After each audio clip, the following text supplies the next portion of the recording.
Hello and welcome to the Fast Track Travel Clinic with me, Simon Calder. Let's start with an airline problem that's all too common. Roderick Andrews was booked to fly from his home in Paris via Zurich to Tokyo, but he missed the first leg. The airline, Swiss, told him, "Although I only missed the first short flight, the entire trip was void, even the return journey. Is this legal? If I'd pre-ordered a meal and missed a starter, does that mean I shouldn't be entitled to the main course?" Roderick, when you booked your trip, you agreed to a particular sequence of flights, and in common with many airlines, Swiss says, should you not show up for a flight without advising us in advance, we may cancel any reservations you have for your return or onward flight. So even though you weren't trying to beat the system, you fell victim to the rules designed to stamp out what's called tariff abuse. Your ticket from Paris costs less than a straight Zurich-Tokyo round trip, and in the past some passengers have taken advantage of this discrepancy. To modify your analogy, it's as though the meal is cheaper if you have a starter, but should you not eat it, you're no longer entitled to the main course. Next, a recurring question here at the Travel Clinic.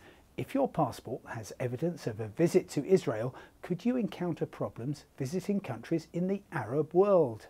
Narendra Deshpande from Melbourne in Australia says, I visited Israel a few months ago and my passport bears the entry and exit stamps from Ben Gurion Airport. I intend to visit Dubai. Will I encounter any trouble gaining entry there? Narendra, the official information is confused and my inquiries to the UAE authorities have gone unanswered. Australia's Foreign Ministry says you may experience difficulties, but its British counterpart insists that travellers should not. The safest bet, though costly in terms of time and money, is to get a new, clean passport. And on future visits to Israel, ask for an immigration stamp on a separate piece of paper. On each of my trips there, officials have offered this courtesy. On a similar subject, Janet Harwood from Austria is visiting her home country of Britain in October, but her UK passport expires at the start of next year. Will I be able to travel with my existing passport, or should I apply for a new one? Janet, the answer is a double yes. Yes, you will be able to travel with your existing passport, and yes, you should apply for a new one. Holders of EU passports can visit any other European country up to and including the date of expiry of the passport.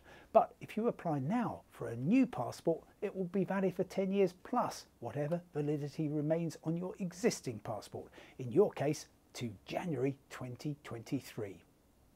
Finally, Brenda Johnson from the English county of Yorkshire is due to sail on the cruise ship Black Watch from Dover. Please clarify, do the same packing restrictions apply to hand luggage as in airports, for lotions, makeup, sharp objects, etc.? Brenda, assuming you're sailing back to Britain as well, rather than flying home from some foreign port, you can relax. Only a few restrictions apply to the baggage you can bring on board. No animals, dangerous articles or controlled or prohibited substances, nor any type of drink besides water. That last rule is primarily designed to protect the onboard sales of liquor.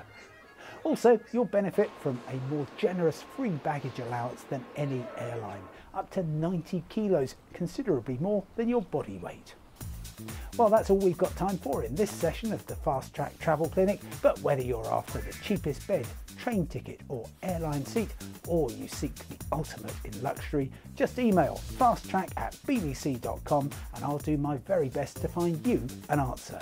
From me, Simon Calder, bye for now and see you next time.